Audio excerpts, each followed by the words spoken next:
Hello મિત્રો, કેમ છો બધા? જય શ્રી કૃષ્ણ. બરોબર છો? આજે હું એક તમારા માટે શ્રીજવાન ચટણીની લઈને આવી છું. તો આવો મારા કિચનમાં, ચાલો એમાં શું જોશે હું તમને બતાવું. સૌથી પહેલાં તો આપણે 100 ગ્રામ જેટલા સૂકા મરચાં, કાશ્મીરી મરચાં ને તીખા મરચાં છે. તો એ આપણે ગરમ પાણીમાં પલાળવાના છે. તો ઓલરેડી મેં આ પલાળીને રાખ્યા છે, તમે જોઈ શકો છો. અને જો ગરમ પાણીમાં ન પલાળવો હોય, ડાયરેક્ટ તમારે કરવું હોય તો તમારે શું કરવાનું, એક સ્ટીલનું તપેલું લઈ એમાં ગરમ પાણી મૂકી અને એને 10 મિનિટ તમારે સ્ટીમ દઈ દેવાના, બાફી લેવાના જરાક 10 મિનિટ માટે. અને આ ઓલરેડી બફાઈ ગયા છે. જો વધારે તીખા હોય ને તો એના સીડ કાઢી નાખવાના. હવે આપણે એને મિક્સરમાં પીસી લેશું. તમે જોઈ શકો છો આ પાણી થોડુંક રેડ થઈ ગયું છે, તો મરચાંની તીખાશ બધી નીકળી જાય.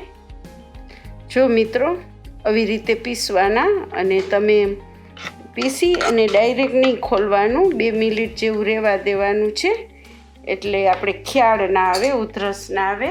અને હવે આપણે આ લસણ લીધું છે, એમાં લસણ આદું બધું વધારે જ જોતું હોય છે, એટલે આ મેં બધું લસણ લીધું છે. એને પણ આપણે ચોપરમાં પીસી લેવાનું.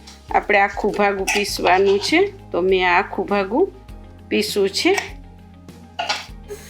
અને એમાં સારું એવું ઓઇલ નાખવાનું. જેમ આપણે અથાણા બનાવીએ એવી રીતે આ લોંગ ટાઈમ ચાલે. અથાણું આપણું આખું વરસ ચાલે, તો આપણે આને લોંગ ટાઈમ ચાલે એવી રીતે બનાવવાની છે. આ જીરું છે એ નાખશું. પછી આપણે એમાં હિંગ નાખશું. જેમ અથાણામાં આપણે વધારે ચડતા મસાલા નાખીએ, એમાં આમાંય બધા મસાલા સરખી રીતે ચડિયાતા નાખવાના છે.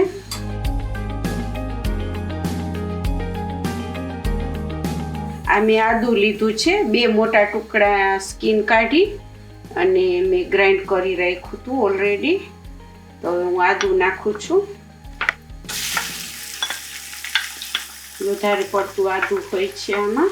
આ ચટણી ઘણી બધી આઈટમમાં આપણે બનાવીએ એમાં કામ આવે છે.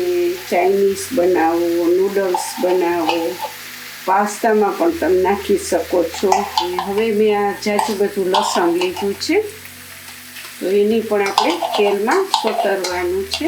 ઘણા બધા આમાં લાલ કલર નાખે છે, તો લાલ કલર કરતાં આપણે કાશ્મીરી મરચું નાખશું, એટલે કલરની પણ જરૂર નહીં પડે. નેચરલ તમને ચટણી બનશે. અને મીડિયમ આંચ ઉપર ગેસ છે. તો કોથમરીના ડાળખા હું નાખું છું. ટેસ્ટ બહુ ફાઇન આવે છે. લસણ, આદુ, કોથમરી બધું ફાઇન સોતે થઈ ગયું છે. હવે એમાં આપણે આ મરચાં પીસેલા નાખશું.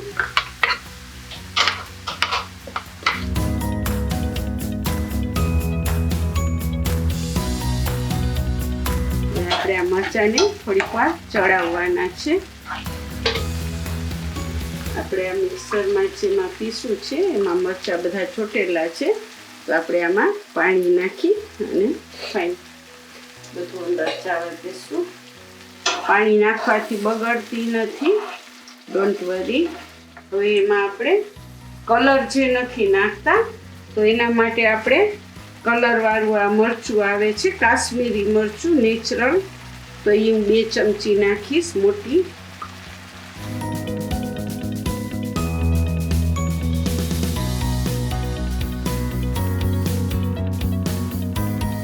હવે આપણે એમાં 1 ચમચી શેકેલું જીરું નાખશું, જે આપણે છાશમાં નાખતા હોય છે, શેકીને રેડી ઘરમાં બધા રાખતા હોય છે.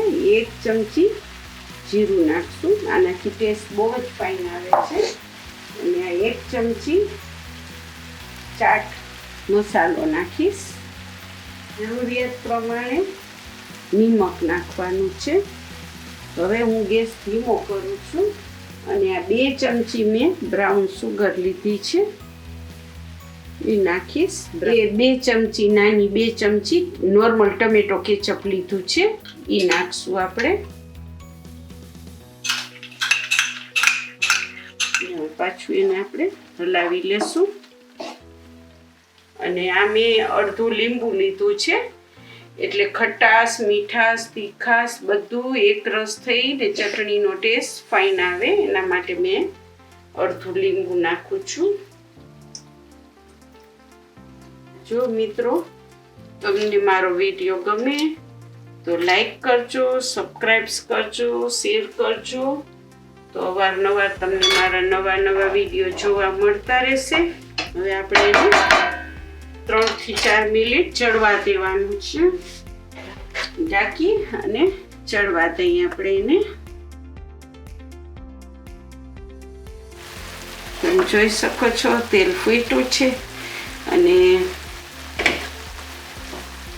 ચટણી રેડી થઈ ગઈ છે ફાઇન. જો